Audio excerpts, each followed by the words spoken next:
stated on page 11 that you mentioned that there were those who sought to move our foreign policy from US-linked type democracy towards more of a Soviet-linked communist type system, like Libya, similar to Libya and Ethiopia. Could you tell us who some of these people were? The people in Liberia were people like Winston, I heard.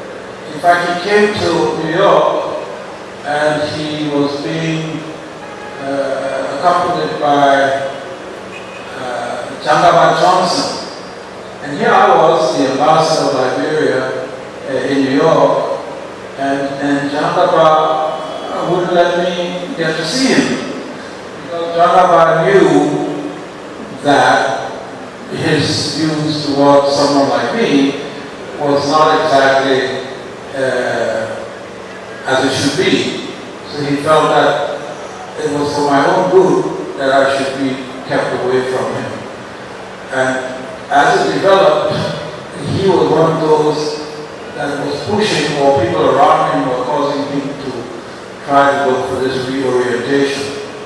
He was one of those. There were others. And there were people also in the progressive wing here in Liberia that were gravitating around certain TRC people and wanting to take them in a particular direction. But don't forget, I mean, what had happened in Liberia was a sea change. And if you don't have something like that happening and things just go back the next day to what they had been the day before. So there were people who saw an opportunity to move the country in a different direction. I mentioned in my paper that I went often to Libya, and I said I didn't go there as a supplicant. What I meant to indicate by that is that I went there with some authority, because I was representing the Secretary General, the Security Council, so Mr. Gaddafi had to see me. I wasn't there begging for something, like most of the time, most of the Africans who were there are doing. I was there representing the United Nations at a time when they were pressuring Libya on the Lockerbie incident.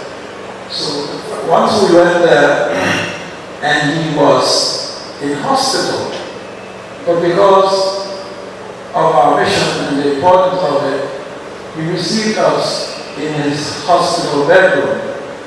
And he said, because of my name, he knew I was from Liberia. And then he said, you know, President Talbot was a good man. Whenever we met, before we discussed anything, he would pray. And that such a man has now been removed and is replaced by Samuel Doe. A country like Liberia deserves better. But I knew more than he thought I knew, because as I was the ambassador when the coup happened, Cecil Dennis was about to visit Libya the next day, and I had been in discussions with the Libyans about that visit. And I knew the reaction was not as Gaddafi was telling me now. I knew that he felt that Liberia was a country now that was moving in a direction that would be more in tune with what he believed in, and he wanted to see that happen. So there were people in Liberia who wanted to be linked with that, and they tried, but the Americans came back strong. And one time,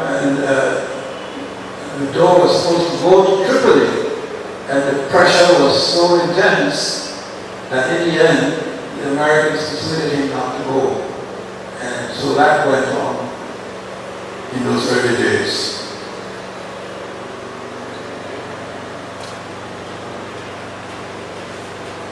So clearly that particular kind of situation came up after the coup, not necessarily before, what you say.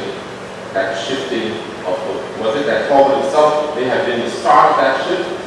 From the world opinion perspective, America particularly? Well, it was developing before the coup. I mean, for instance, when you look at the Israeli-Arab thing, we were trying hard to become more accepted as a non-aligned country. And I remember when we went to the non-aligned summit in Havana, Sasa was representing Liberia. President Tubman was expected there because Liberia was the current chair of the OAU, and all the African presidents were waiting. And I remember Nyerere saying, "But where is my chairman? I feel undefended if I don't have a chairman here." President Tubman, we weren't making it clear whether he would come or not. In the end, he didn't go. And our delegation on the Sassanidans was determined that we should continue to reach out to the Arabs. And Saddam Hussein had really come to power. And we went out of our way to have audience with Saddam Hussein.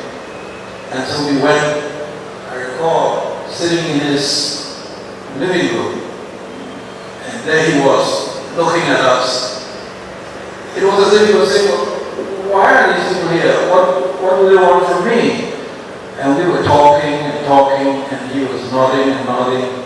And you felt that, we weren't really making much headway. But we were determined to move our country, it seemed, in a direction away from where we had been.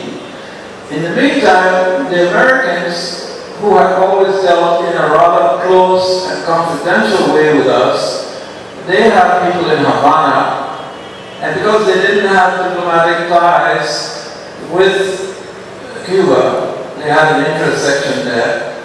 They needed to have friends in the conference, and we traditionally have been one such friend. And they said, the young man said he wanted to meet my foreign minister, and I tried my best to get my foreign minister to see him. But the response from the foreign minister was, "Look, Winston, I will not see those people. Those people don't treat us right. If you want to go and see them, you can see them, but I'm not going to see them." And he didn't go to see them. So that kind of thing was already building up. Liberia wanted to move itself away from being seen as a lackey of the United States, and that our leaders felt that it was necessary to move the country in that way.